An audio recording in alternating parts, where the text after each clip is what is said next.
இது மகிமை நேரம். பிதாவாகிய தேவனாலும் கர்த்தராகிய இயேசு கிறிஸ்துவினாலும் உங்கள் எல்லாருக்கும் கிருபையும் இரக்கமும் சமாதானமும் உண்டாவதாக. செய்திக்கு ஆதாரமாக அப்போஸ்தலர் 8ஆம் அதிகாரம் 20வது வசனம். பேதுரு அவனை நோக்கி, தேவனுடைய வரத்தை பணத்தினாலே சம்பாதித்து கொள்ளலாம் என்று நீ நினைத்தபடியால் உன் பணம் உன்னோடே கூட நாசமாய் போக கடவுது. உன் இருதயம் தேவனுக்கு முன்பாக செம்மையாயிராதபடியால் இந்த விஷயத்திலே உனக்கு பங்கும் இல்லை பாகமும் இல்லை. ஆகையால் நீ உன் துர்க்குணத்தை விட்டு மனம் திரும்பி தேவனை நோக்கி வேண்டிக்கொள். ஒருவேளை உன் இருதயத்தின் எண்ணம் உனக்கு மன்னிக்கப்படலாம். நேற்றைய தினத்திலே ஆண்டவருக்காக தன்னுடைய எல்லாவற்றையும், செல்வத்தையும் தன்னுடைய அந்தஸ்தையும் விட்ட ஒருவரை பற்றி நாம் பார்த்தோம்.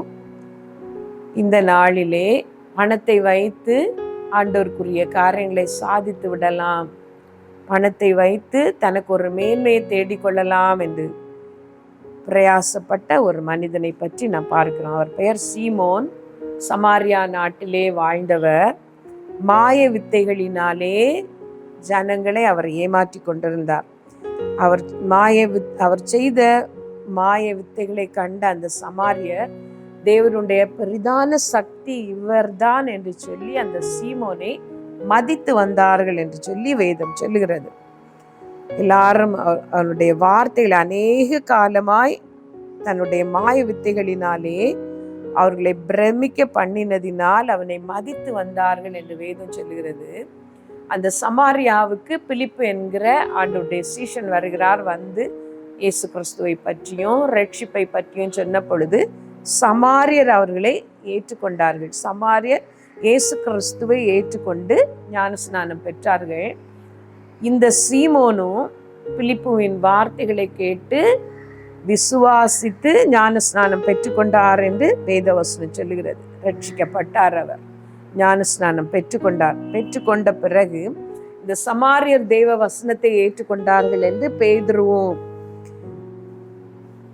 எருசலேமிலே இருந்த பேதுருவும் கேள்விப்பட்ட பொழுது யோவானும் பேதுரும் அந்த சமாரியாவுக்கு வருகிறார்கள். அங்கே வந்த பொழுது அவர்கள் ரட்சிக்கப்பட்டவர்களாக கண்டு அவர்களுக்கு பரிசுத்த ஆவியானவர் அருளப்படவில்லை என்பதை அறிந்து கொண்டார்கள். அப்பொழுது பேதுரு அவர்களுக்காக ஜெபம் பண்ணி எல்லார் மேலும் கையை வைத்த பொழுது அவர்கள் பரிசுத்த ஆவியானவரை பெற்று கொண்டார்கள்.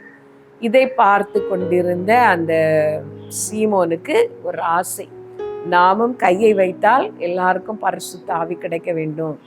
முன்பு மந்திரவாதத்தினாலே மாய வித்தைகளினாலே அவர் ஜனங்களை ஏமாற்றி கொண்டிருந்தார். இவர் செய்த அடையாளங்களை கண்டு பெரியவர் என்று அவரை மற்றவர்கள் மனிதர்கள் மதித்து வந்தார்கள். இப்பொழுது அவருடைய உள்ளத்திலே ஒரு எண்ணம், கை வைத்தால் என்னை பெரியவன் என்று எல்லாரும் நினைப்பார்கள். கை வைத்ததும் அபிஷேகம் கிடைத்தால் என்னை பெரியவன் என்று நினைப்பார்கள். பணத்தை கொடுத்து அந்த வரத்தை பெற்றுக்கொள்ளலாம் என்று சொல்லி நினைக்கிறார்.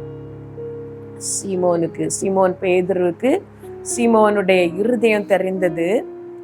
நீ தேவ வரத்தை பணத்தினாலே சம்பாதிக்கலாம் என்று சொல்லி நினைக்கிறாய். உன்னுடைய இருதயம் ரட்சிக்கப்பட்டவன், ஆனால் உன்னுடைய இருதயம் தேவனுக்கு முன்பாக செம்மையாக இருக்கவில்லை. உனக்கு இன்னமும் மதிப்பும் பணமும் தேவைப்படுகிறது என்று சொல்லி பேதுரு அவரை ஒரு சாப வார்த்தையாக சொல்லுகிறார். உன் பணம் உன்னோடே கூட நாசமாக போக கடவுது. நீ தேவனிடத்தில் மனம் திரும்பு. உன் இருதயம் செம்மையாக இருக்கவில்லை. ஒருவேளை உன்னுடைய அந்த இருதயத்தின் எண்ணம் மன்னிக்கப்படலாம் என்று பேதுரு சீமோனுக்கு ஆலோசனை சொல்லுகிறார். பணத்தை வைத்து தன்னை பெரியவனாக காட்ட ஒரு முயற்சி இந்த சீமோன் செய்கிறார். கர்த்தருடைய சாபம் அவருக்கு வருகிறது. பவுலின் வாழ்க்கையிலே பவுல் எல்லாவற்றையும் இழந்து கர்த்தருக்கு ஊழியம் செய்ய தன்னை ஒப்பு கொடுத்தார். இந்த சீமோன் பணத்துக்காக ஊழியம் செய்யலாம், மதிப்புக்காக ஊழியம் செய்யலாம் என்று சொல்லி பணத்தையும் மதிப்பையும் தனக்காக சம்பாதிக்க விரும்புகிறார். கர்த்தருடைய சாபம் அவருக்கு வந்தது. இந்த செய்தியை கேட்கிற நீங்களும் கூட ஆண்டவருக்காக நீங்கள் ஊழியம் செய்ய ஒப்பு கொடுத்திருக்கலாம். ஒருவேளை நீங்கள் ஊழியம் செய்து வரலாம், ஆனால் உங்களுடைய உள் நோக்கம் தவறாக இருக்குமானால், நீங்க ஊழியம் செய்ய விரும்புவதின் உள் நோக்கம் கர்த்தருக்கு ஏற்றதாக இல்லையானால், கர்த்தருடைய ஆசீர்வாதத்தை நீங்கள் சுதந்திரிக்க போவதில்லை. கர்த்தருடைய சாபமே உங்களுக்கு வரும். இருதயத்தின் எண்ணம், இருதயத்தின் அந்த உள் நோக்கம் மன்னிக்கப்படும்படி சீமோன் ஒரு ஆலோசனை சொல்லுகிறார். நீ மனம் திரும்பி குணப்படு, ஒருவேளை உன்னுடைய எண்ணம் மன்னிக்கப்படலாம் என்று சொல்லி. ஆண்டவருக்கு ஊழியம் செய்வது ஒரு பெரிய பாக்கியம்.